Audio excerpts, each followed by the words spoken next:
इस कार्यक्रम के पुण्यार्चक हैं श्री नरेश सुखबीर सिंह जी जैन, विसद, धर्मपत्नी किरण नरेश जैन, पुत्र व पुत्रवधू मानव नरेश जैन, अनुराधा मानव जैन, पुत्र मोहित नरेश जैन, पौत्र Vihaan Manav Jain, Aahan Manav Jain, Sabarmati Ahmedabad 5, Visad detergents private limited Ahmedabad.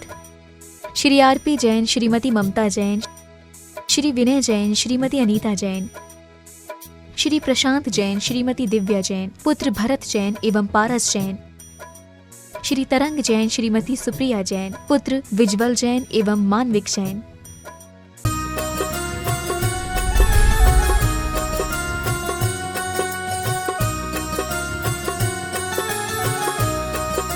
नाथ भगवान की जय जय जय।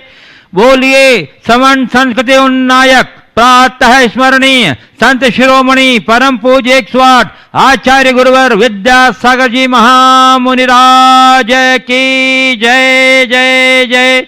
बोलिए गुणायतन प्रणेता, संघ का समाधान प्रवर्तक, भावना योग प्रवर्तक, प्रखर वक्ता, परम पूज्य 108 मुनिवर्षी प्रमाण सागर जी मुनिराज की जय जय जय। बोलिए परम पूज्य 108 मुनिवर्षी अरह सागर जी मुनिराज की जय जय जय। प्रिय बंधुओं, जैसा कि आप लोग को विदित ही है कि शाश्वती 6 सम्य शिखर जी में जिन धर्म की अचिंत एवं युगांतकारी प्रभावना करने वाला आयतन गुणायतन, जो अपने आप में अनूठा और इकलौता आयतन है अपने ढंग का, इसके निर्माण का कार्य तीव्र गति से चल रहा है। गुणायतन समिति की यह भावना है कि हम इसे शीघ्र साकार रूप करके प्रस्तुत करते हैं। आवश्यकता है आपके उदारतापूर्ण सक्रिय सहयोग की। समिति आपसे अनुरोध करती है कि आप गुणायतन कार्यालय से संपर्क करके इसकी विभिन्न सदस्यता योजनाओं से अवगत होवें, निर्माण योजनाओं से अवगत होते हुए अपना उदारतापूर्ण सहयोग हमारे तक प्रदान का हाथ हमारे तक बढ़ाएं और गुणायतन जिनालय में प्रतिदिन होने वाले शांति धारा के कार्यक्रम में भी आप शांति धारा के पुण्यार्जक बनने का सौभाग्य प्राप्त करके अपना उदारतापूर्ण सहयोग हमारे तक प्रदान कर सकते हैं। बंधुओं, आपके उदारतापूर्ण सहयोग से ही हम इसके शीघ्र पूरा कर सकेंगे। हम उसके लिए आपका बहुत बहुत आभार और स्वागत करेंगे। बंधुओं, हमें अत्यंत प्रसन्नता है कि हमारे आह्वान पर प्रतिदिन की तरह आज भी हमारे पास कई स्वीकृतियां आई हैं। मैं अवश्य उनके नामों का उल्लेख करूंगा और आपसे अपेक्षा रखूंगा उदारता प्रेरणापूर्ण उदारता अनुमोदना की। बंधुओं, 1 लाख रुपए की राशि प्रदान करते हुए सूत्रधार सदस्य के रूप में जुड़ रहे हैं भोपाल मध्य प्रदेश से श्रीमती आराधना जैन, धर्मपत्नी श्री दिलीप जैन, अक्षत जैन, आकांक्षा जैन, आयुष जैन। और बंधुओं, 51,000 रुपये की राशि प्रदान करते हुए निर्माण सारथी सदस्य के रूप में जुड़ रही हैं मदनगंज किशनगढ़ से स्वर्गीय चौथमल विदामी देवी सेठी की स्मृति में श्री कैलाश चंद सुशीला सेठी, श्री रितेश जी, शीतल जी, प्रेरणा जी, विपुल जी सेठी, अतुल जी, रिंकी जी, प्रतीक्षा जी, मेघा जी, धनेश जी पाटनी। और बंधुओं, 31,000 रुपये की राशि प्रदान करते हुए निर्माण मित्र सदस्य के रूप में जुड़ने जा रहे हैं नोएडा से सीएम महेंद्र कुमार जैन, श्रीमती शशि जैन। और अहमदाबाद गुजरात से श्री रंगलाल जैन, श्रीमती राजकुमारी जैन, श्री मुकेश जैन, श्रीमती हेमलता जैन, क्रीट जैन। और बंधुओं, 11,000 रुपये की राशि प्रदान करते हुए निर्माण निधि सदस्य के रूप में जुड़ने जा रहे हैं रूपनारायणपुर से श्रीमती मधु जैन, श्री अशोक कुमार जैन काला। कोलकाता पश्चिम बंगाल से श्रीमती अलका जैन, श्री विकास कुमार जैन। जयपुर राजस्थान से श्रीमती सुनीला बोहरा जैन, श्री वीरेंद्र बोहरा जैन। जयपुर से ही श्री अरुण कुमार सेठी, श्रीमती सुनीता सेठी। मुजफ्फरनगर से श्रीमती रागिनी जैन, डॉक्टर नितिन कुमार जैन। कोटा राजस्थान से श्रीमती नीलिमा जैन, श्री दिलीप जैन। गया बिहार से श्री लादूलाल ज्ञानचंद जैन सेठी। इस प्रकार हम सभी उन महानुभावों का जो हमारे गुणायतन से नए रूप में जुड़ गुणायतन परिवार की ओर से आपका बहुत बहुत सम्मान आभार करते हुए हम आपकी सुदीर्घ मंगल भजन करते हैं। बंधुओं, जैसा कि आप लोग को विदित ही है कि आगामी अष्टानिका महापर्व में 17 जुलाई से सिद्ध चक्र महामंडल विधान संस्कृत का यहाँ प्रारंभ होने जा रहा है। इस विधान के मुख्य मंडल के पुण्यार्जक का सौभाग्य प्राप्त हुआ है हमारे गुणायतन के शिरोमणि संरक्षक दुर्गापुर से श्री अनिल जी अमिता जी जैन को। मैं आमंत्रित कर रहा हूं श्री अनिल जी अमिता जैन को कि वो कृपया आवें और गुरु चरणों में श्रीफल भेंट करके आशीर्वाद ग्रहण करें। बंधुओं, सिद्ध चक्र महामंडल विधान के मुख्य मंडल का पुण्यार्जक बनना ये अपने आप में बहुत बड़ी उपलब्धि है, आपके शास्त्र पुण्य का योग है। और श्री चला के आशीर्वाद दे रहे हैं। और बंधुओं एक बार गोदार कलता ध्वनि से अभिनंदन कर दीजिए हमारे वाह। और बंधुओं पहला मंडल जो प्रत्येक वर्ष की प्रत्येक जो श्री चक्र मंडल विधान हुआ गुरुदेव के सानिध्य में, उसी की भांति इस उनके 2 मुखमंडलों में एक मंडल श्री हमारे गुणायतन के शिरोमणि संरक्षक बक्सरा गुजरात से श्री अतुल शीतल लाधानी को प्राप्त हुआ है। हम आपके भी सौभाग्य की बहुत बहुत प्रशंसक हैं। वो शुरू दिन से उनका खूब ओपन अकाउंट है यहाँ की, जब भी श्री चक्र महामंडल विधान हो एक मुख्य मंडल हमारे नाम से रिजर्व रहेगा। बंधु हम आपकी उदारता का और आपकी भावना का बहुत बहुत सम्मान करते हैं बंधु। और जो मंडल होने जा रहे हैं उसमें एक मंडल के पुण्यार्जन सौभाग्य प्राप्त किया है हमारे सूरत एवं गया निवासी प्रवासी गुणायतन ट्रस्टी श्रीमती हीरा देवी कासलीवाल, प्रदीप, अभय, विजय, अनिल कासलीवाल, गया निवासी, सूरत प्रवासी। मैं आपको आमंत्रित कर रहा हूं, आप आवे और गुरु चरणों में सब परिवार श्रीफल भेंट करके आशीर्वाद ग्रहण करें और इनके सम्मान में, इनके इस पुण्यार्जन के स्वागत में अपनी तालियों का अवदान देकर के इनके स्वभाव की सराहना कर दीजिए बंधु। इनकी अनुमोदना का कुछ पुण्य हमारे खाते में भी चल जाए। और बंधु मैं आपको बताना चाहता हूं कि मात्र एक मंडल शेष रह गए हैं, जिनका नाम पहले आ जाएगा उनका नाम स्वीकृत हो जाएगा। और बंधुओं ध्वजारोहण, कलश स्थापना और दीप प्रज्वलन के मंगल कार्य अभी शेष हैं, जिन्हें इसमें पुण्यार्जन का सौभाग्य प्राप्त करना चाहते हैं। शाश्वत श्री क्षेत्र में संस्कृत के श्री चक्र महामंडल विधान के श्रेष्ठ चक्र के मंगल कलश स्थापना, ध्वजारोहण और दीप प्रज्वलन का अपना शास्त्र महत्व है बंधु। आप उदारता पूर्वक अपना मन बनाते हुए अपने स्वभाव को सुरक्षित कीजिए। और गुणायतन समिति से संपर्क करके शीघ्र ही अपना सौभाग्य सुरक्षित करा लीजिए, कोई अब ज्यादा समय नहीं रह गया है। चलिए अब मैं आपको लिए चलूं संघ समाधान की और उसके पूर्व प्रतिदिन की तरह आज भी हम लोग सर्वप्रथम पूज्य गुरुदेव की चरण कमलों में त्रिवार नमोस्तु निवेदित करते हुए उनके मंगलमय आशीर्वाद से अपने को अभिषेक करके तात करेंगे। तो हाथ जोड़िए, मस्तक झुकाइए और बोलिए मेरे साथ, नमोस्तु गुरुदेव, नमोस्तु गुरुदेव, नमोस्तु गुरुदेव। अब बंधु प्रथम प्रश्न के लिए मैं आमंत्रित कर रहा हूं हमारे सूरत से जो गुणायतन ट्रस्टी जो गया निवासी और सूरत प्रवासी हैं श्री डब्बू जी कासलीवाल, सब परिवार चले आए और प्रश्न करेंगे उनके तरफ से अमित कासलीवाल। बाकी सभी आ जाएं जितने ही परिवार के जन सदस्य हैं। और दूसरे नंबर में तैयार रहेंगे हमारे डॉक्टर केएम गंगवाल और श्रीमती डॉक्टर चंद्रकला गंगवाल पुणे महाराष्ट्र से, जो पिछले 4-5 दिनों से यहाँ निरंतर अपना प्रवास बनाए हुए हैं। महाराज श्री को नमोस्तु नमोस्तु नमोस्तु। महाराज श्री मेरा प्रश्न यह है कि मुनि, आरिका, चुल्लक, चुलिका, ऐलक जी आदि जब आहार के लिए निकलते हैं तो उनके मुद्राएं अलग अलग क्यों होती है और उन मुद्राएं को कौन सुनिश्चित किया है? देखिए मुनि महाराज अलग है, आरिका अलग है, छेलक, चुल्लक, ऐलक अलग है, तो सबका स्वरूप ही अलग है, तो मुद्रा तो अलग होगी ना।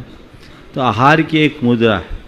अब उस मुद्रा में मुनि महाराज कंधे पर अपनी अंजलि लेके चलते हैं, जिससे लोग समझ जाए कि अभी मुनि महाराज आहार के लिए निकले हैं। वो बोलते तो नहीं हैं, लोग समझ जाए और ऐसा लाभ दे दे। चुल्लक ऐलक के लिए है तो ऐसे हाथ करके रखते हैं। अब इसको कब से प्रचलित है ये हम नहीं कह सकते, पर मैं यही समझता हूँ जब से चर्या चल रही तब से ये प्रचलन है। अब सवाल ऐसे ही क्यों करते हैं, तो हम समझते हैं वो इसका संकेत है। समझ गए?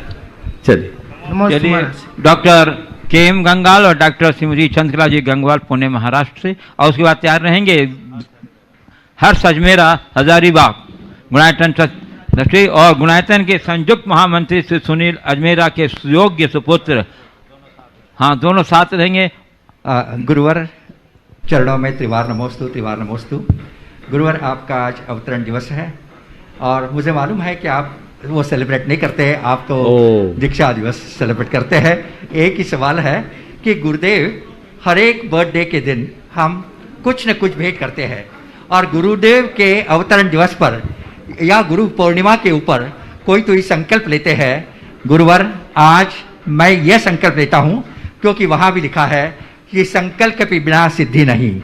आज गुरुदेव आपके चरणों में यह संकल्प मैं भेंट स्वरूप करता हूँ कि अपनी उर्वरित जीवन में साल में 1 महीना यहाँ रहकर आदिवासी लोगों की सेवा करूंगा, बहुत सुंदर। शाकाहार का प्रचार करूंगा, बहुत सुंदर। अहिंसा का प्रचार करूंगा और यही संकल्प आपके चरणों में मैं बहुत आज सुंदर। इस दिन करता हूँ। बहुत सुंदर। त्रिवार नमोस्तु, त्रिवार नमोस्तु। बहुत सुंदर। ठीक है, बहुत बढ़िया। चलिए आगे। आमंत्रित कर रहा हूँ हर्ष अजमेरा और उनके साथ सुनील जजमेरा, गुणायतन के संयुक्त महामंत्री और ट्रस्टी, और उसके बाद तैयार रहेंगे गुणायतन शिरोमणि संरक्षक और मुख्य मंडल के पुण्यार्जक श्री अनिल जी अमिता जी दुर्गापुर। मुनिवर 108 प्रमाण सागर जी के चरणों में मेरा बारंबार नमस्कार, नमोस्तु नमोस्तु नमोस्तु। महाराज जी, मेरा प्रश्न ये है, हर्ष का प्रश्न है, तेरा नहीं। महाराज जी इसके तरफ से हमें प्रश्न वो पूछेगा, दे पूछ। मेरा प्रश्न है महाराज जी इसी के तरफ से हाँ।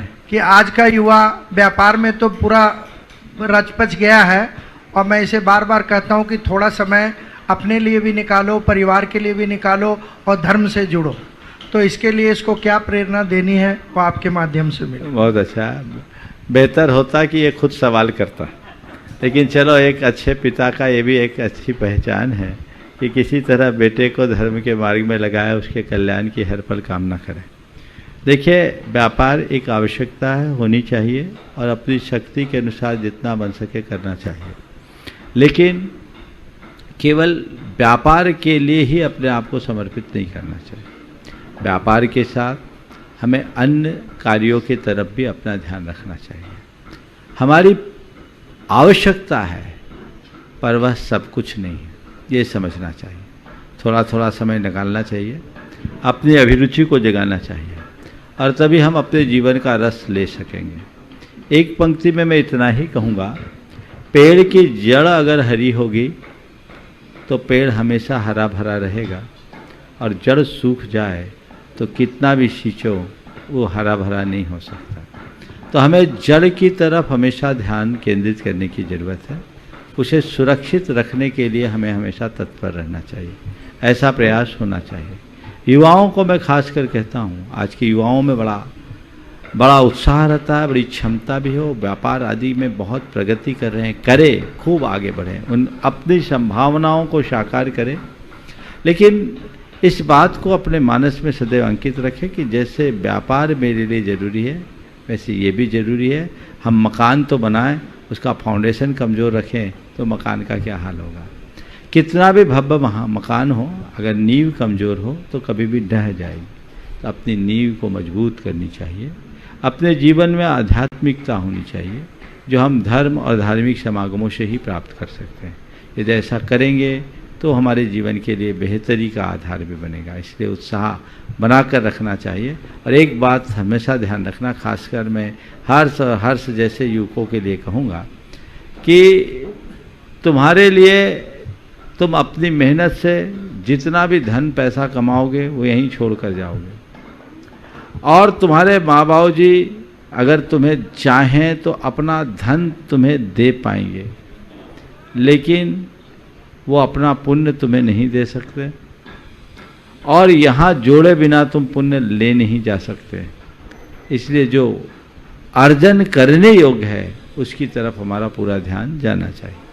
गुणायतन के शिरोमणि संरक्षक मुख्य मंडल पुण्यार्जक श्री अनिल जी अमिता जी दुर्गापुर, और उसके बाद तैयार रहेंगे हजारीबाग झारखंड से श्री अनिल जी संगीता जी, बिंदु जी पायल जी, सुनील जी नीलू सेठी एवं समस्त परिवार। नमोस्तु गुरुदेव, नमोस्तु नमोस्तु। गुरुदेव नीतिकार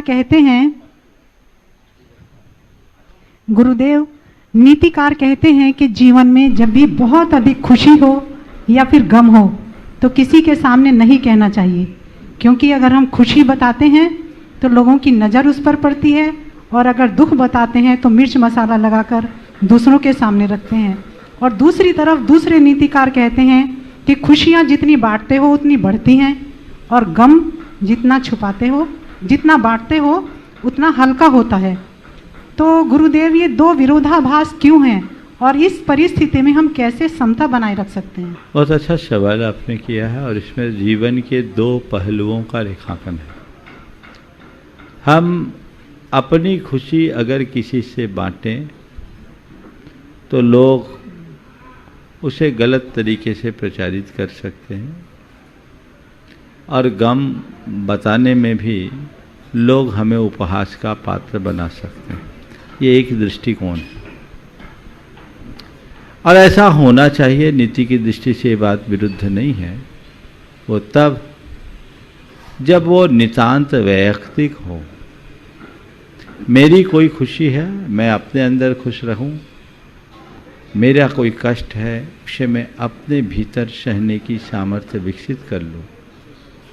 हाँ, अगर मुझे किसी को खुशी देने की जरूरत है और मेरी खुशी प्रकट करने से किसी के अंदर खुशी होती है, तो हमें खुशी बांटने में कंजूसी नहीं करना चाहिए।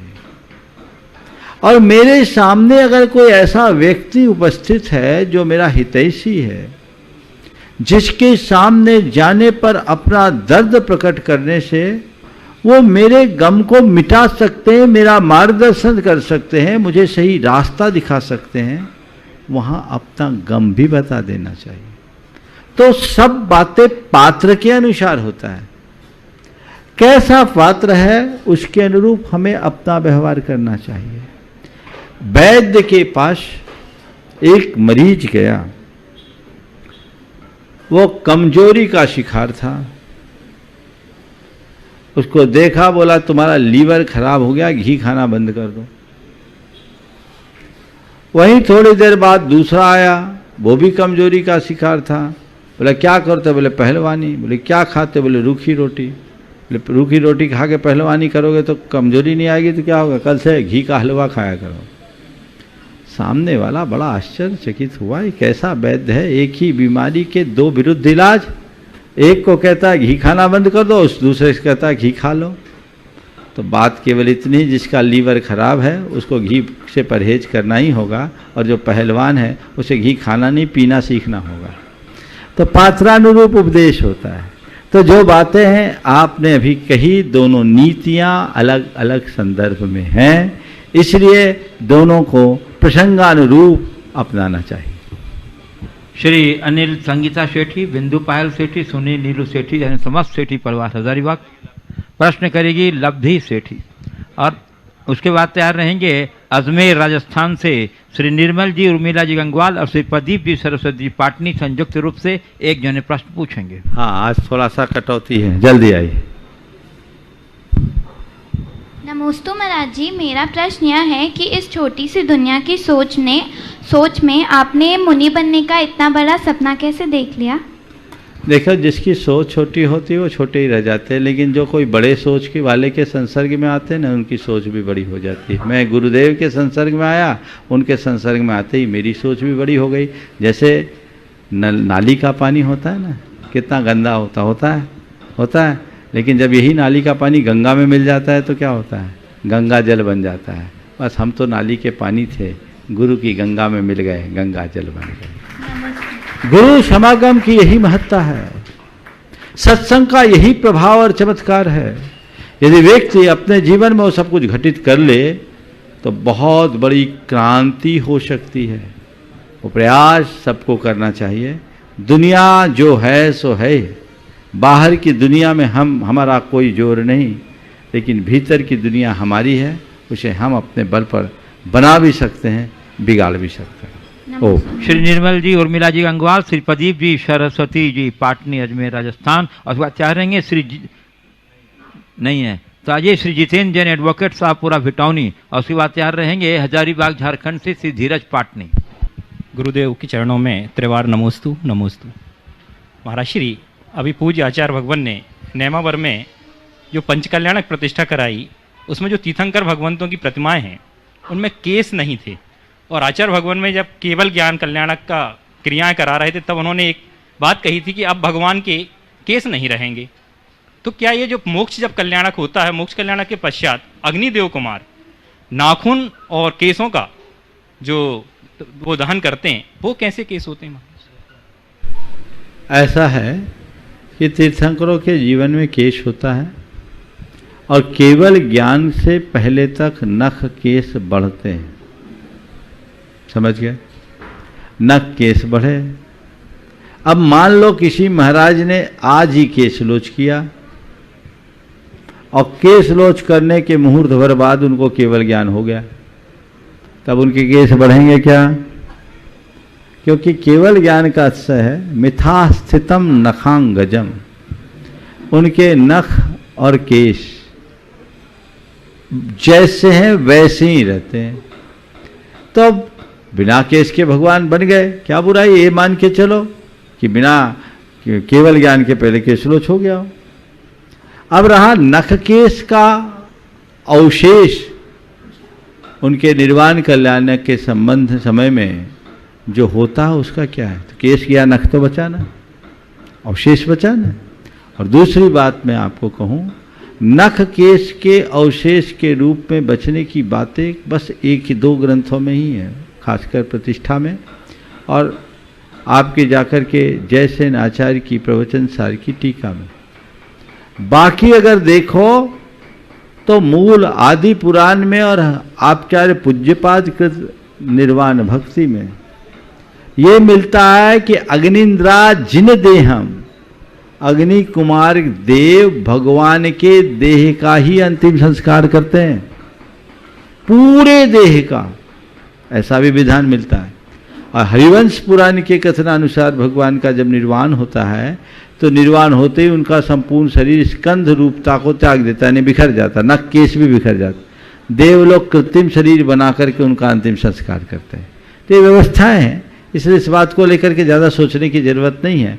नख केश केवल ज्ञान के बाद नहीं बढ़ते, तो नहीं बढ़े तो नहीं बढ़े, तो थोड़े तो नख होंगे, तो जो बचे वो अवशेष है उसमें उनका निर्वाण कल्याण की क्रिया हो गई। नमोस्तु महाराज, नमोस्तु। श्री निर्मल जी, उर्मिला जी गंगवाल, श्री प्रदीप जी सरस्वती जी पाटनी अजमेर गुणायतन ट्रस्टी, वो अभी नहीं है, आ जाइए हमारे धीरज पाटनी हजारीबाग। और उसके बाद तैयार रहेंगे श्री रिदम जैन कटनी। नमोस्तु गुरुदेव। गुरुदेव, आज हम अपने बच्चों को शिक्षा देते हैं कि वे रात्रि भोजन का त्याग करें और आलू प्याज का त्याग करें, लेकिन आगे चल के उनके विवाह संबंध में ये एक अड़चन आ जाती है। और ऐसा क्या किया जाए महाराज जी कि ताकि लोगों को समझ में आए कि ये हमारा जैन होने का प्रमुख विषय है, निशानी। देखिए, आपने जो बात कही है बहुत ही लज्जाजनक है।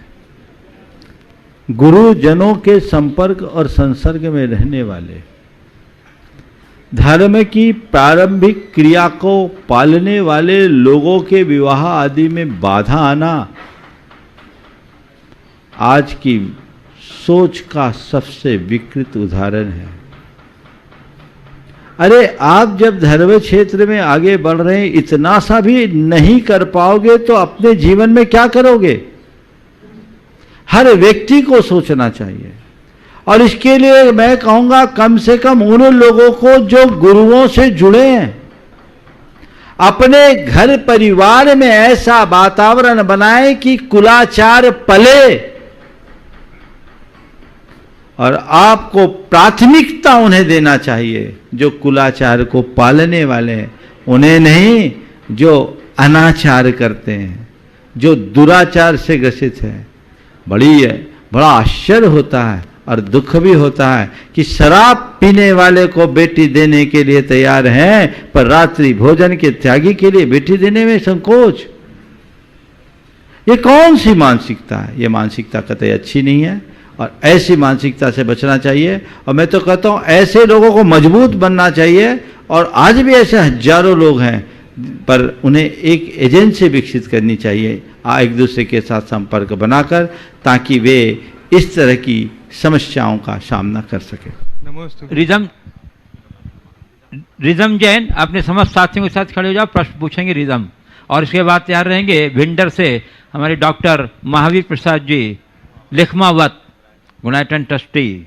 नमोस्तु गुरुदेव। गुरुदेव, मैं कटनी निवासी। गुरुदेव, मेरा प्रश्न ये है कि अपने जीवन में कर्तव्य और धर्म में किसको चुनें और ऐसा निर्णय लें जिससे अपने माता और पिता की खुशी का कारण और गर्व का कारण बन सकें। देखिए, कर्तव्य और धर्म में किसे चुने, मैं समझता हूँ ये सवाल तब आता है जब हम कर्तव्य और धर्म को अलग अलग समझते हैं। पर मेरी दृष्टि में कर्तव्य भी धर्म है। तो जो हो, तुम अपने कर्तव्य को अपना धर्म मान करके चलो तो सवाल ही नहीं उठेगा। अधर्म नहीं करना और कर्तव्य को मान अपना धर्म मानकर चलना, और उस कर्तव्य में हमारी धार्मिक क्रियाकलाप भी है। तो उन सब चीज़ों को जोड़ करके चलोगे तो जीवन में कहीं किसी प्रकार का सवाल ही खड़ा नहीं हो। गुरुदेव, आपके प्रवचन का ऐसा असर हुआ है कि मेरा एक अजैन दोस्त है, यह पांडे है, ये आपके प्रवचन से इतना प्रभाव होकर आज कटनी से हमारे साथ शिखर जी ट्रेन में हुआ और हमारे साथ कल वंदना भी करेगा महाराज। बहुत सुंदर आशीर्वाद। श्री डॉक्टर महावीर जी लिखमावट, दिल्ली प्रवासी, भिंडर निवासी, और उनके साथ में जोगेंद्र जी और जो भी भिंडर से आए हुए हैं सब खड़े हो जाएं और उसके बाद तैयार रहेंगे श्रीलोक पाटनी, हजारीबाग, झारखंड। गुरुदेव नमोस्तु नमोस्तु नमोस्तु। गुरुदेव, आज भिंडर नगर की तरफ से, भिंडर समाज की तरफ से, निर्माण कमेटी की तरफ से और जो खास स्तर से जो मजदूर काम कर रहे हैं और सुपरवाइजर काम कर रहे हैं उनकी तरफ से आपके सांसारिक अवतरण दिवस में नमोस्तु नमोस्तु नमोस्तु। गुरुदेव, कल संतुष्टि नहीं हुई। हाँ, वो ऐसे समय नंबर लगा था आपका, बोलो। हाँ, और उसको ध्यान में रख के संतुष्ट करने की प्रक्रिया में है।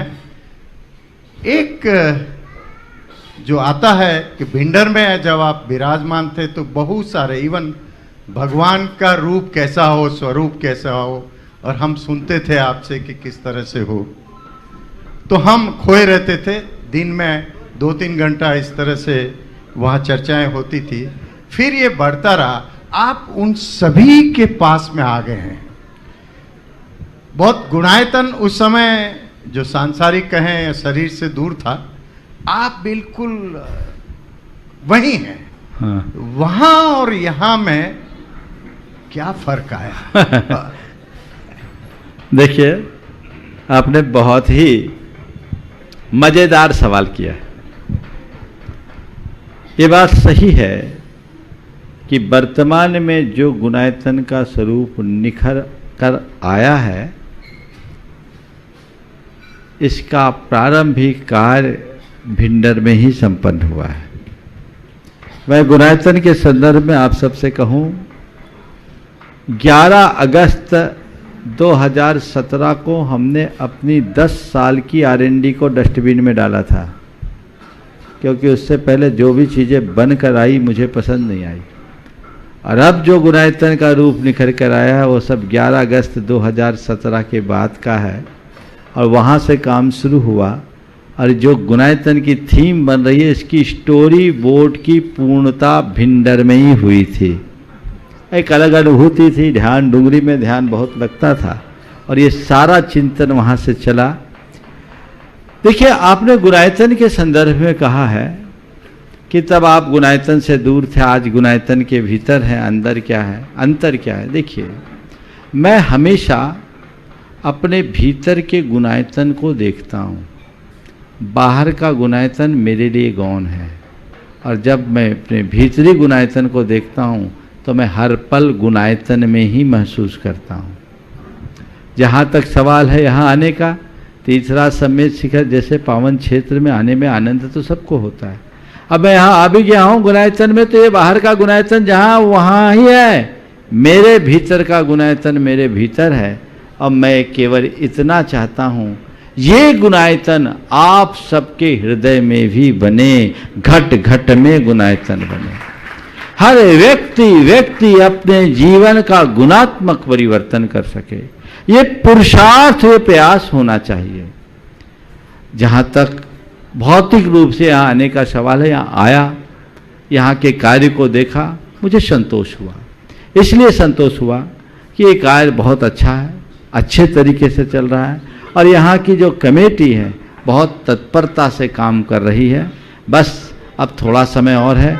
मैं तो समझता हूँ कोविड की बाधा नहीं होती तो शायद यहाँ अभी पंच कल्याण की तैयारियों का दौर चल रहा होता, लेकिन थोड़ी सी बाधा आई है, फिर भी विलम्ब हुआ है, पर हम अभी भटके नहीं हैं। लक्ष्य पर मैं कमेटी से भी कहूँगा, जल्दी से जल्दी अपने कार्य को गति दें, लक्ष्य के अनुरूप आगे बढ़े। मैं इतना ही जानता हूँ, बड़का पेड़ एक दिन में नहीं बढ़ता, उसको टाइम लगता है। ये इतिहास की रचना है, इस रचना में समय तो लगता ही है, पर मुझे इस बात का संतोष है कि समय भले लगा, लेकिन जो बना है वो आज के समय की सबसे बड़ी ज़रूरत है। वो आने वाले समय में हमारे इतिहास में एक नई इबारत बनेगा, इसमें कोई संशय जैसी बात नहीं है। इसलिए हमें इन सब बातों को ध्यान में रखते हुए चलना चाहिए और तब हम जीवन को अच्छा कर सकेंगे। इसलिए डॉक्टर साहब, मैं तो यही कहूँगा, जैसा मैं वहाँ था वैसे ही मैं यहाँ हूँ। एक ही बात आप सबसे कहूँगा कि अपने ध्येय को सदैव अपने सामने रखो। देश काल की स्थिति चाहे जैसी क्यों न हो, तुम जहाँ के तहाँ रहोगे और ध्येय से विमुख हो जाओगे तो तुम्हारा कोई थौर ठिकाना शेष नहीं रहेगा। तो बिल्कुल आपने याद दिलाए, यहाँ जो भी उसके गीत, उसके स्क्रिप्ट, पूरी स्टोरी बोर्ड की राइटअप जो भी लिखा गया वो सब ध्यान डुंगरी में लिखा गया। उदयपुर से उसकी शुरुआत हुई, आज तक उसका काम चल रहा है। परसों ही मैंने एक गीत लिखा है जो उसके लिए ज़रूरी था। तो ये कार्य चल रहा है, चलता रहेगा, लेकिन जो भी बनेगा वो निखर कर आएगा। अजमेर राजस्थान से श्री प्रदीप जी, सरस्वती जी पाटनी, और उसके बाद तैयार रहेंगे हमारे नए ट्रस्टी, यूनाइटेड ट्रस्टी श्री निर्मल जी, उर्मिला जी गंगवाल अजमेर। महाराज जी को प्रदीप पाटनी अजमेर से, सरस्वती और पूरे जैन समाज अजमेर की ओर से बारंबार नमोस्तु नमोस्तु नमोस्तु। महाराज जी, मेरा एक प्रश्न है, मोह रूपी अंधकार को कौन से दीपक की लो दूर करती है? बहुत अच्छा सवाल है। मोह रूपी अंधेरे को कौन सी दीपक की लौ दूर कर सकती है? मैं तो ये कहूँगा, अंधेरे को दूर करने के लिए दीपक जलाना पर्याप्त है, अंधेरा दूर हो जाता है। और दीपक केवल दीपक होता है, जिससे अंधेरा दूर होता है उसी को हम दीपक कहते हैं। पर हमें पता तो लगे कि अंधेरा है या नहीं। जब तक हमें मोह के अंधेरे का भान नहीं होगा, हमें जब तक ये समझ में नहीं आएगा कि हम अंधेरे में हैं, हम उजाले का कोई प्रयास ही नहीं कर सकते। बाहर जब कभी अंधेरा दिखता है, हम तुरंत दीपक जलाते हैं और दीपक के जलते ही प्रकाश प्रकट होता है, अंधेरा हमेशा को भाग जाता है। जिस दिन हमें अपने भीतर के अंधेरे का एहसास होगा, ज्ञान की ज्योति जगेगी, पल में अंधेरा दूर हो जाएगा। सबसे बड़ी विडंबना तो यही है कि हम अंधेरे में जी रहे हैं और हमें ये पता नहीं कि अंधेरा कितना है। काश हम अपने भीतर छिपे अंधेरे को पहचाने और जीवन को बेहतर बना सकें। नमस्ते महाराज। यूनाइटेड ट्रस्टी श्री निर्मल जी, उर्मिला जी गंगवाल अजमेर। उसका तैयार रहेंगे अजमेर से ही श्री विजय रोशनी सोगानी कोठी वाले, जिन्होंने अपना 5 सितारा होटल गुरुदेव के चातुर्मास की अवधि में अतिथियों के लिए निःशुल्क प्रदान कर दिया था। हम आपको जाकर बहुत सम्मान करते हैं। पूज्य गुरुदेव के श्री चरणों में निर्मल गंगवाल सपरिवार पर नमोस्तु निवेदित करता है। पूज्य गुरुवर, मैं मेरी जिज्ञासा रखूं उसके पहले, पूज्य गुरुदेव, मेरे ऐसे भाग्य कहाँ जो गुरु दर्शन नित पाऊं और इंसा ही बन जाऊं, इंसा ही बन जाऊं। ऐसे गुरु चरणों के श्री चरणों में कोटिशः नमन। पूज्य गुरुवर, मेरा प्रणाम तो निवेदित करता ही हूं। मैं राजस्थान सरकार जयपुर के उस ओहदे का प्रणाम निवेदित करता हूं पूज्य गुरुवर आपको, सम्मान्य श्री सज्जन सिंह जी साहब कोठारी का, पूर्व लोकायुक्त राजस्थान सरकार जयपुर का, जिन्होंने आपके लिए मुझे बहुत ही विनम्र शब्दों में निवेदन किया कि पूज्य गुरुदेव के श्री चरणों में निर्मल मेरा भी प्रणाम निवेदित करना। तो पहले तो मैं आपसे यही जिज्ञासा रखूंगा कि पूज्य गुरुदेव उनका 2 शब्दों में आशीर्वाद प्रदान करें। ओह, देखिए, सज्जन जी की भावना हमेशा रही है। मैं समझता हूँ मेरे सामने शायद प्रत्यक्ष तो नहीं आए, जयपुर के प्रवास में कभी आए हों तो मुझे नहीं मालूम, पर जैसा मुझे जानकारी मिली है उसके अनुसार वे नियमित श्रोता है और उनकी भावनाएं हमेशा जुड़ी रहती है। आपने उनका नमोस्तु यहाँ तक पहुँचाया है, मेरा आशीर्वाद यहीं से उनको पहुँच जाएगा। ऐसी भावना भाई, और मैं यही चाहूँगा कि जिस सज्जनता के साथ आपने अपने दायित्व को अच्छे तरीके से पूरा किया, उसी सज्जनता और सात्विकता के साथ अपने जीवन का अंतिम दायित्व भी पूर्ण करें। पूज्य गुरुदेव, मेरी जिज्ञासा, पूज्य गुरुदेव, क्या धर्म आत्मा में ही होता है? तो फिर पाप पुण्य क्या है? धर्म आत्मा में ही होता है तो पाप पुण्य क्या है? बिल्कुल अच्छा सवाल है।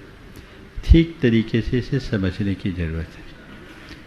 हम जब कभी भी पाप पुण्य को क्रियाओं के रूप में देखते हैं तो हमें वो अलग दिखता है, लेकिन जब पाप पुण्य को भावों के रूप में देखेंगे तो वो अलग रूप में दिखेगा।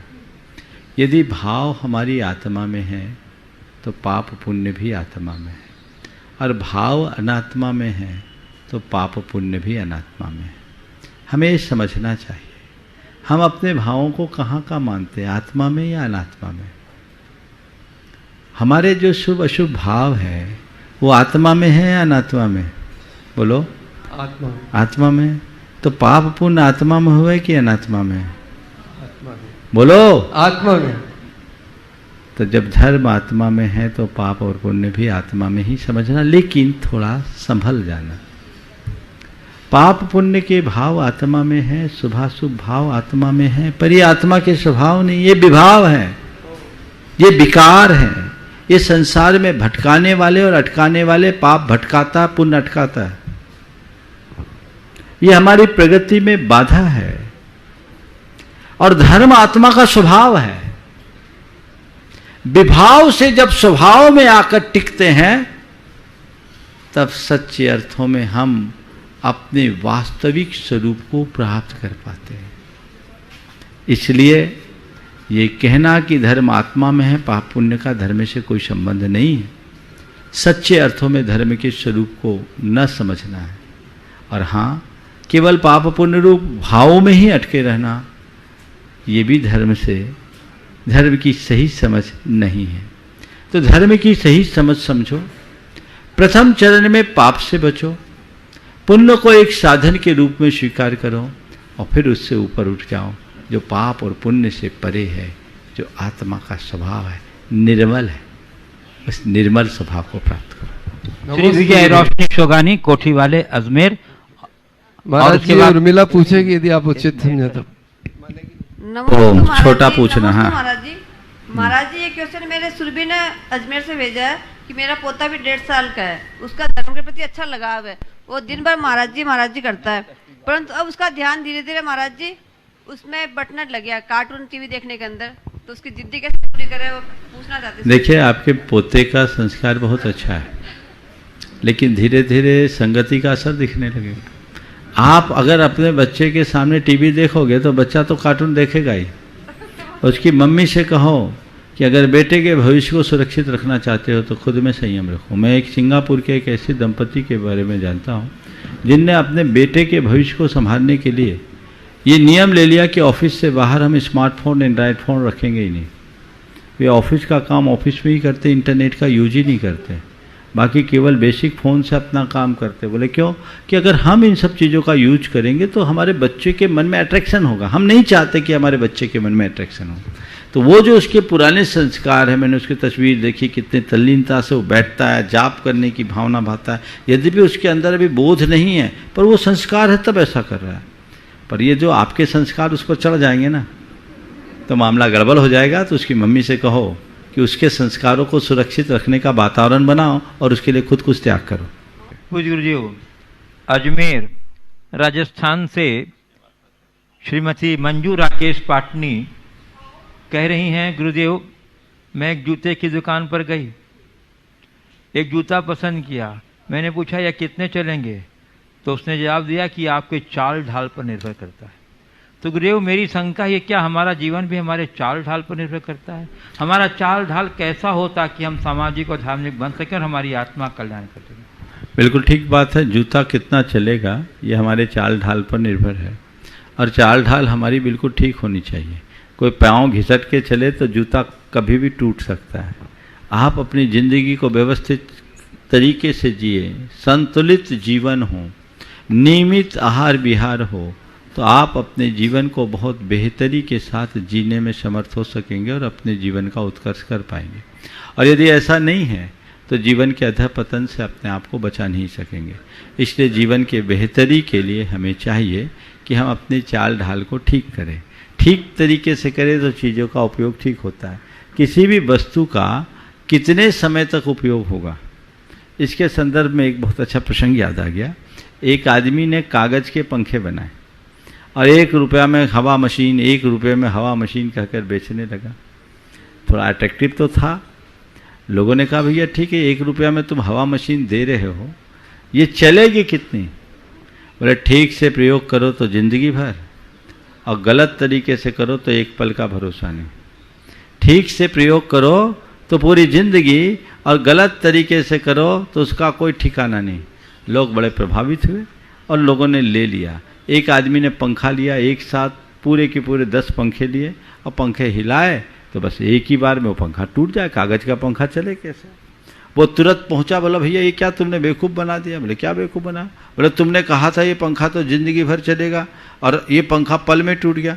बोले मैंने क्या कहा था? आपने कहा था कि ठीक से उपयोग करोगे तो ज़िंदगी भर चलेगा। बोले ठीक है, तो आपने कैसे उपयोग किया? बोले मैंने ठीक से उपयोग किया। बोले कैसे उपयोग किया? तो पंखा लिया, हिला के बता दिया जैसे पंखा का उपयोग होता है। भाई साहब ये करामाती पंखा है, इसके प्रयोग की ये स्टाइल नहीं है। ये करामाती पंखा है, इसके प्रयोग की स्टाइल अलग है। बोले क्या है, कैसे करना, कैसे देखना? बोले देखो इस पंखे का उपयोग अगर आप करना चाहते हैं तो पंखा को सीधा रखो, गर्दन हिलाते रहो, जिंदगी भर चल जाए। पंखे को सीधा रखो, गर्दन हिलाते रहो, जिंदगी भर चलेगी। बस आपसे एक बात कहता हूं, यदि आप अपने जीवन को चीजों पर केंद्रित रखोगे, जीवन बेहाल हो जाएगा, और अपनी आत्मा को केंद्र बिंदु बना करके चलोगे, जीवन नेहाल हो जाएगा।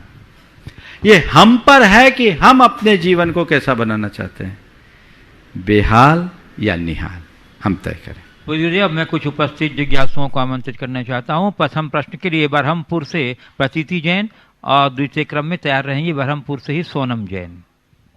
नमोस्तु महाराज श्री। मेरे बच्चों का सवाल है कि मम्मा आप इतना धर्म करते हो, मंदिर जाते हो, तो आपको फिर भी कोविड क्यों हुआ? तो मैं तो कुछ बोल नहीं पाई, तो कृपया आप इसका समाधान करें। देखिए ये सवाल आपका नहीं, ये सवाल प्रायः आज के हर युवा का है, हर बच्चे का है, और हमें इसका सही समाधान देना चाहिए। सवाल गलत नहीं है, सवाल स्वाभाविक है, और इस तरह के सवाल उठवाने के जिम्मेदार भी हम ही लोग हैं, क्योंकि हमने बच्चों को जाने दीजिए, हमने खुद भी धर्म की सही समझ अभी तक विकसित की ही नहीं।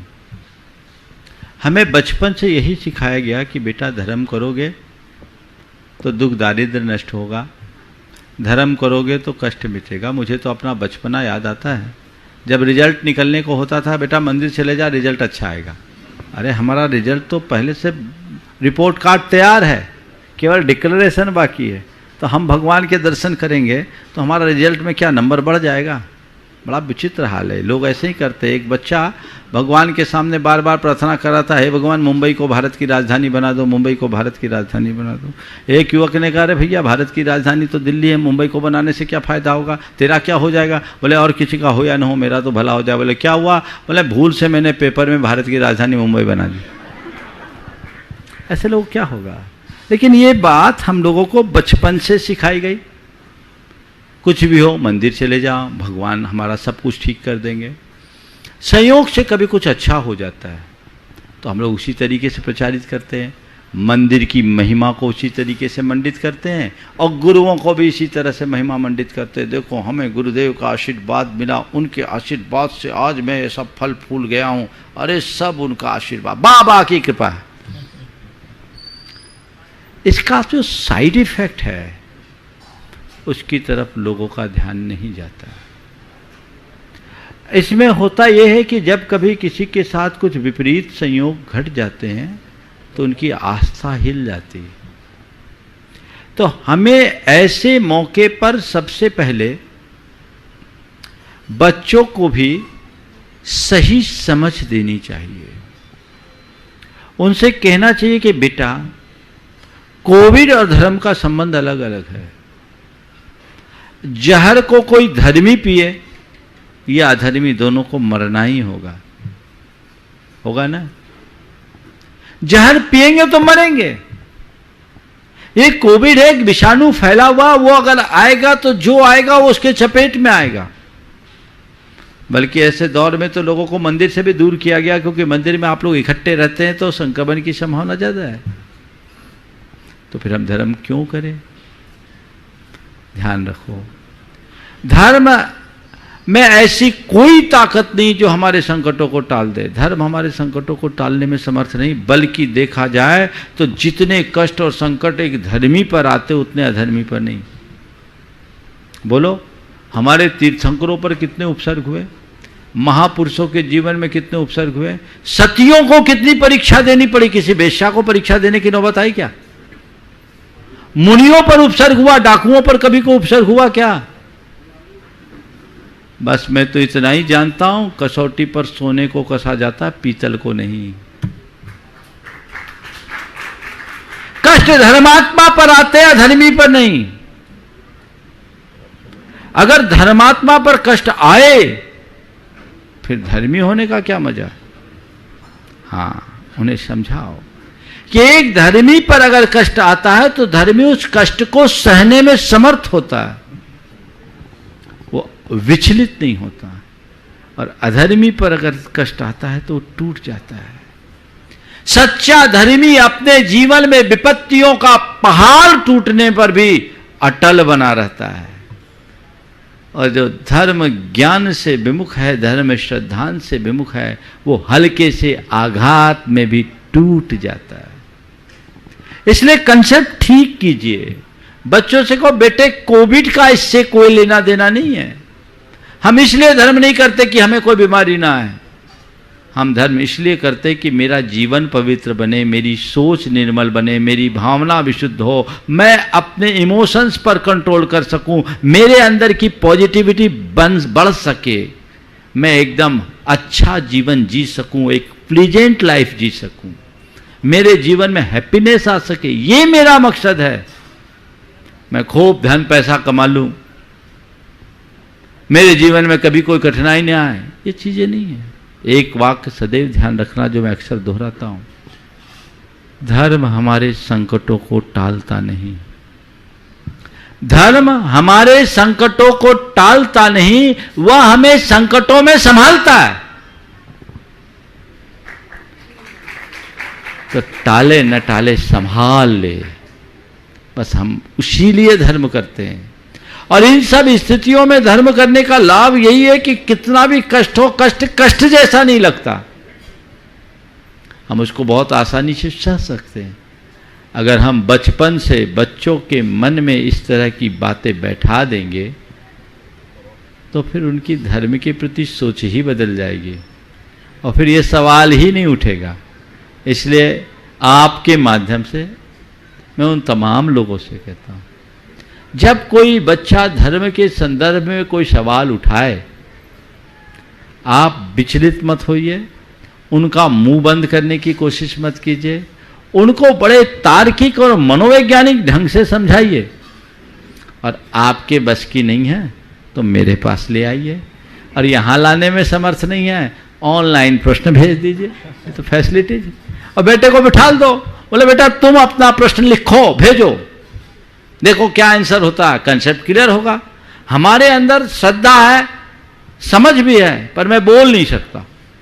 कई लोगों के साथ होता है, मैं नहीं बोलता, आपके अंदर भी वही श्रद्धा है, वही समझ है, आप धर्म को, मैं ये नहीं कहता कि आप दूसरे उद्देश्य से धर्म करते हो, लेकिन चीजों को प्रकट करने की कला हर व्यक्ति के पास नहीं होती, और प्रकट करने की कला हो भी तो हर व्यक्ति हर क्षण चीजों को सही तरीके से प्रकट नहीं कर सकता।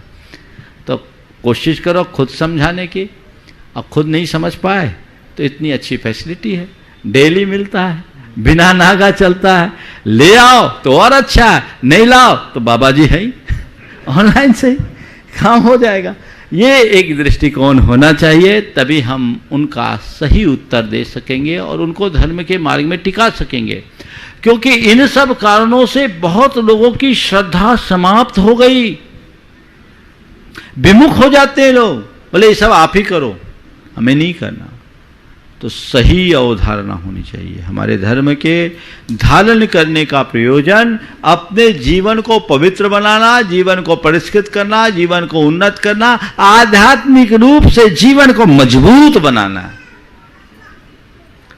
हम केवल रिचुअल की बात करते हैं। धर्म के संबंध में भी एक और कमी करते हैं, ये करो, वो करो, पूजा करो, पाठ करो, माला करो, ये नहीं खाओ, वो नहीं खाओ। ये चीजें हैं, ये बहुत बाहरी चीजें हैं, रिचुअल्स है, अच्छी चीज है, लेकिन रिचुअल नहीं, हमें रिचुअल से स्पिरिचुअल की तरफ जाना चाहिए। उनको हम एक आध्यात्मिक दृष्टि देने की कोशिश करें। यदि ऐसी दृष्टि उनके अंदर घटित हो गई तो वो फिर धर्म की अमिट छाप पड़ेगी। फिर उन्हें कहना नहीं पड़ेगा कि बेटा तुम धर्म के कार्य में आगे बढ़ो। वो खुद उत्साहित होगा, क्योंकि उसको लगेगा कि ये मेरे जीवन का एक एसेंशियल पार्ट है, अनिवार्य अंग है। अभी तो केवल लोगों ने धर्म को एक रूटीन का हिस्सा बना लिया। ये भ्रम टूटना चाहिए, अवधारणा बदलनी चाहिए। जिस दिन समाज की अवधारणा बदलेगी, एक बहुत बड़ी क्रांति खड़ी होगी। प्रयास ऐसा ही होना चाहिए। सोनम जैन बरहमपुर, और उसके बाद तैयार रहेंगे यूनाइटेड ट्रस्टी श्री प्रदीप सरस्वती जी अजमेर। नमोस्तु महाराज श्री, नमोस्तु महाराज श्री, नमोस्तु महाराज श्री। मेरा प्रश्न आपसे ये है कि मंत्र के विश्वास और प्रयोग से माइग्रेन ठीक हो जाता है। दूर बैठे, हाँ बोलो बोलो। हाँ, दूर बैठे ही मंत्रों से पेट की धड़न ठीक हो जाती है। अगर मंत्रों में इतनी शक्ति है तो मंत्रों के प्रयोग से अन्य रोग का उपचार हो सकता है, क्या ये संभव है? देखिए, मैं इसका उत्तर दो तरीके से दूंगा। ऐसा होता भी है और नहीं भी होता है। महाराज ये दुविधा कैसे ले आए, समझिए। मैं अगर ये कहता हूं कि मंत्रों का कोई प्रभाव नहीं पड़ता तो ये गलत है, और मैं ये कहता हूं कि मंत्रों से सब कुछ हो जाता है तो भी गलत है। अगर मंत्रों से सब कुछ हो जाए तो अस्पताल सारे बंद हो जाए। कोई भी बीमार पड़े, अच्छा मंत्रोपचार करो, कितना बड़ा दुनिया का उद्धार हो जाएगा। क्या जरूरत है इतने बड़े बड़े अस्पताल खोलने की? कुछ हुआ, मंत्र फूको, फूक करो, सब ठीक हो जाए। पर ऐसा कहीं संभव नहीं। अब फिर मैं कहता हूं मंत्रों से कुछ नहीं होता, तो वो भी बात नहीं है, क्योंकि कई प्रत्यक्ष अनुभूति ऐसी होती है कि मंत्र आदि के जाप से लोगों को लाभ मिलता है। अब इसके विज्ञान को समझो। पहले मैं मेडिकल की भाषा में बताता हूं। सब खेल हमारी श्रद्धा का है। किसका है? श्रद्धा का। मेडिकल की भाषा में दो वर्ड आते हैं, डॉक्टर गंगवाल साहब इससे सहमत होंगे, दिख नहीं रहे हैं कि नहीं? हाँ, एक प्लेसिबो इफेक्ट और एक नोसिबो इफेक्ट। ये प्लेसिबो और नोसिबो क्या है? ये सब हमारी मानसिकता से जुड़ी हुई चीजें हैं। कैसे? ऐसा कहा जाता है किसी व्यक्ति को केवल डिस्टिल वाटर का इंजेक्शन लगा दिया, वो असाध्य रोग से ग्रसित है, और उससे कहा गया ये रामबाण औषधि है, तो केवल डिस्टिल वाटर भी उसके लिए रामबाण का काम कर सकती है। ये कहलाता है प्लेसिबो इफेक्ट। दवाई कुछ नहीं, असर पूरा। ये मेडिकल की भाषा में मैं बोल रहा हूं, अभी मैं धर्मशास्त्रों की भाषा, परंपरा की बातें नहीं कर रहा हूं। दूसरा है नोसिबो इफेक्ट। साधारण सी बीमारी है और उस व्यक्ति के दिमाग में भर दिया जाए कि ये बीमारी बहुत भयानक है, इसका ठीक होना मुश्किल है। उस व्यक्ति को अच्छी से अच्छी दवाई दी जाए और उसके दिमाग में बात बिठा दिया जाए कि भैया ये बीमारी तो बहुत भयानक है, जानलेवा है, तो कहते हैं रामबाण औषधि भी उसके लिए जहर का काम कर जाएगी। ये कहलाता है नोसिबो इफेक्ट। समझ गए? अब इसके बारे में मैंने कई बार भावना योग के संदर्भ में बोला, ज़्यादा विस्तार नहीं करूँगा। तो ये जो प्लेसिबो और नोसिबो इफेक्ट है, इसका संबंध किससे है? हमारी मानसिकता से। जब आप श्रद्धा से भरकर गुरुओं के पास या किसी के पास जाते हैं, उनसे कोई मंत्र मिलता है, तो उस मंत्र के प्रति उमड़ी हुई श्रद्धा आपके भीतर प्लेसिबो इफेक्ट जगा देती है। मैं एक उदाहरण देता हूं। 1987 में गुरुदेव थुबोंजी में थे, वहां मलेरिया का बड़ा प्रकोप था। कई लोगों को पहले भी उदाहरण दिया हूं, लेकिन आज के संदर्भ में बहुत उपयोगी, इसलिए दोहरा रहा हूं। एक बहन को बुखार आया 104 डिग्री। आचार्य महाराज को बताया गया कि महाराज जी उनको बुखार आ गया है, 104 डिग्री बुखार है, 104 डिग्री बुखार है। तो गुरुदेव ने कहा एक काम करो, इनको नहा दो। ठीक है, नहा दो। सामने वाले ने कहा ठीक है नहा दो। गया और नहला दिया। उनको बहनों ने नहला दिया। घंटे भर बाद आए, फीवर 99। बोले क्यों फीवर उतर गया? बोले उतर गया। बोले कैसे उतरा? बोला आपने कहा था नहा दो, हमने नहला दिया। मैंने नहाने के लिए कब कहा? बोले आपने कहा था ना नहा दो। अरे मैंने नहलाने थोड़ी कहा था, मैंने तो नहा की पत्ती देने के लिए कहा था। नहा एक घास होती है जो मलेरिया को ठीक करती है, तो नहा दो यानी नहा की पत्ती दो। तो नहा की पत्ती देने के लिए कहा और गुरु वचनों पर विश्वास करके नहा दिया, वो ठीक हो गया। लेकिन मैं आप लोगों से ऐसा नहीं कहता कि महाराज ने कहा गुरु के वचनों से नहा दो तो ठीक हो जाए, तो पता लगा निमोनिया और हो जाएगा, मेरे को लेने का देना पड़े। तो कहने का तात्पर्य ये है, ये प्लेसिबो इफेक्ट है। अगर मन में श्रद्धा और विश्वास हो तभी मंत्र काम करता है। मंत्रों से वेव्स निकलते हैं, उससे निकलने वाली तरंगे प्रभावित करती है। इस पर बहुत सारे प्रयोग हुए, समय अभी मेरे पास कम है, लेकिन मंत्रों के इतने प्रयोग हुए कि मंत्रित जल को पेड़ों पर खींचा गया तो पेड़ों की वृद्धि बहुत तेजी से हुई, ग्रोथ रेट बढ़ गई। और नकारात्मक भावना से भरे हुए जल को अगर रखा गया तो पेड़ के लिए वो पानी तेजाब का काम किया। 2 दिन पहले ही मैंने बताया था क्लियान फ्रिक्वेंसी के विषय में। तो ये चीजें हैं, विज्ञान मानता है। इसलिए निष्कर्ष, मंत्र से क्या होता है?